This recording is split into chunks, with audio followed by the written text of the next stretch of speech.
Aujourd'hui, à Visite le chantier, nous allons faire une autre visite pour voir comment les travaux ont avancé. Nous voici maintenant en route pour le chantier. Jusqu'à maintenant, avez-vous respecté le budget prévu? Oui, le budget il est prévu et on le respecte du début à la fin. On appelle ça un take-off, un budget administratif du chantier. Moi, tous les items de travaux effectués ici sont tous budgétés, autant des sous-traitants que de ma partie. Donc oui, on suit le budget jusqu'à présent. Quel matériau vous utilisez le plus sur le chantier? Bien, comme vous voyez présentement, les matériaux utilisés, c'est l'acier. Structure d'acier est installée. Vous aviez le béton auparavant. Par la suite, il va y avoir des studs métalliques, des montants métalliques qui vont fermer l'enveloppe du bâtiment. Et par la suite, on va continuer avec du béton, studs métalliques, beaucoup d'acier de ce temps-ci. C'est plus quand on va tomber dans la période de finition qu'on va avoir différents matériaux, mais on reviendra plus tard sur une autre capsule.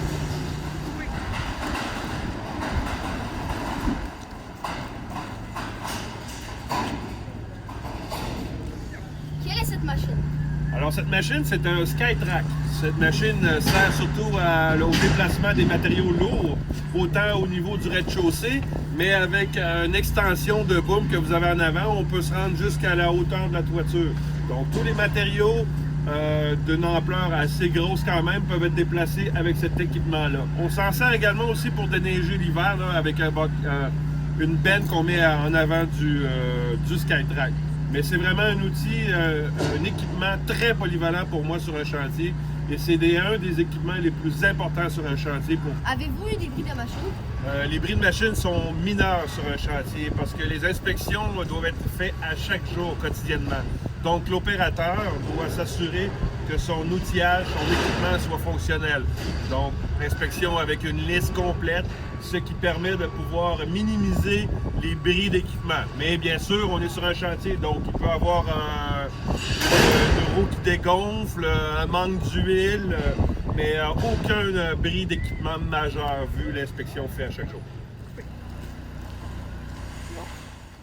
À quoi servent les machines qu'on voit en arrière? Ah, c'est une très bonne question. Encore une fois, c'est des équipements de construction. La machine qu'on voit juste ici en arrière, ça s'appelle une girafe. Une girafe, bien sûr, ça a un cou qui est long. Donc, elle peut extensionner d'une hauteur de celle-là, une hauteur de 70 pieds. Donc, avec une base, la base est en arrière ici. Elle peut se lever, elle peut tourner 360 autour d'elle.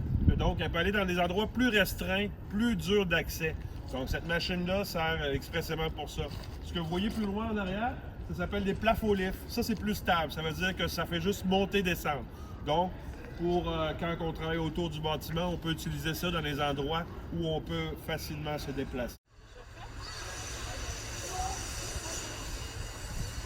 Est-ce que les autobus vont rester ici?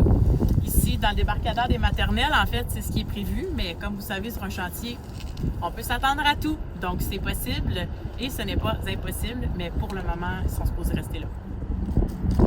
En ce moment, nous voyons le nouveau stationnement en construction. Est-ce que nous sommes disponibles pour les membres du personnel et les visiteurs? Oui, en fait, oui et non.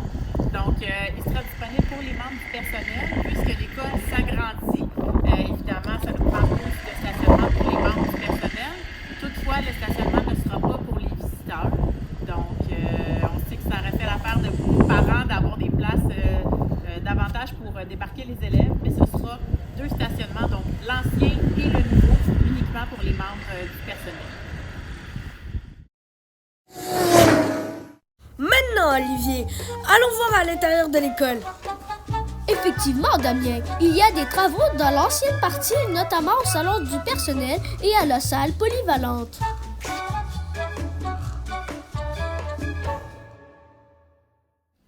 Le plafond ici a été démantelé, on est dans la salle des professeurs. Il va y avoir beaucoup de locaux comme ça qui vont être démantelés. Par rapport à la mécanique, vous voyez en haut de vous, il y a de la mécanique, il y a de la structure. On a des renforts de structure à faire ici sur les 2 étages. Et voici le scoop. C'est que les renforts de structure qui sont à faire vont servir à pouvoir avoir une nouvelle unité de ventilation sur le toit du bâtiment existant. Donc, on a beaucoup de renforts structurels à faire dans les plafonds. Et en collaboration avec la directrice de l'école, on peut pouvoir effectuer les travaux en santé et sécurité et que ça soit conforme pour la remise en fonction le lendemain. Donc, des travaux comme ceux-là vont arriver souvent ici sur le chantier, mais on fait ça, on prend de l'avance pour pouvoir justement livrer dans les dates et pouvoir être plus proactif sur les travaux à venir et voir s'il y a des conflits à venir.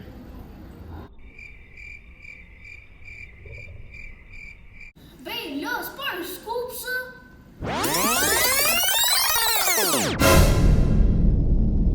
Où seront les nouveaux casiers et quelle sera l'organisation? D'accord. Alors, où seront les nouveaux casiers?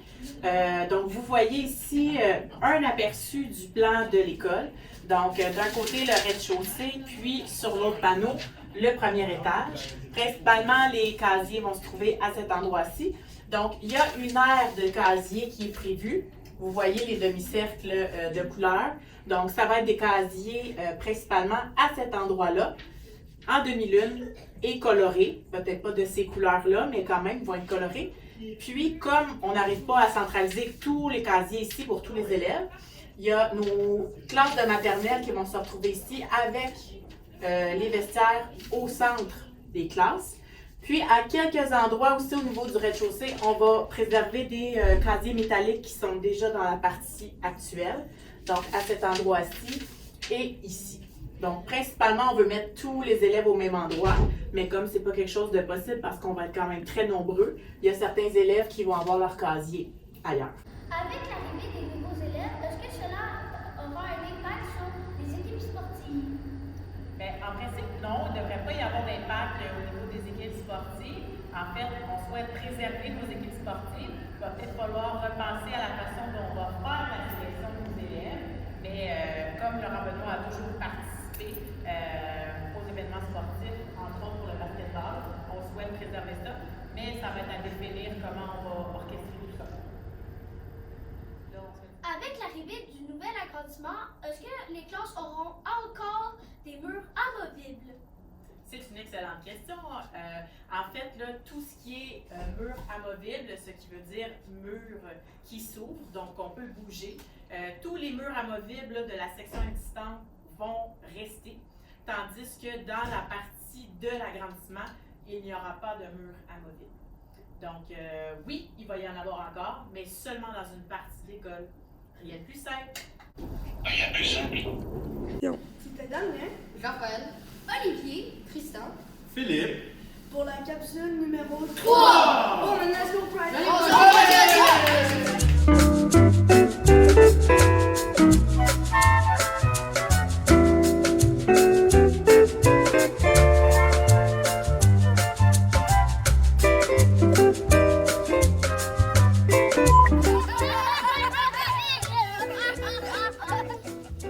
Action! que voulez-vous dire avec le visage?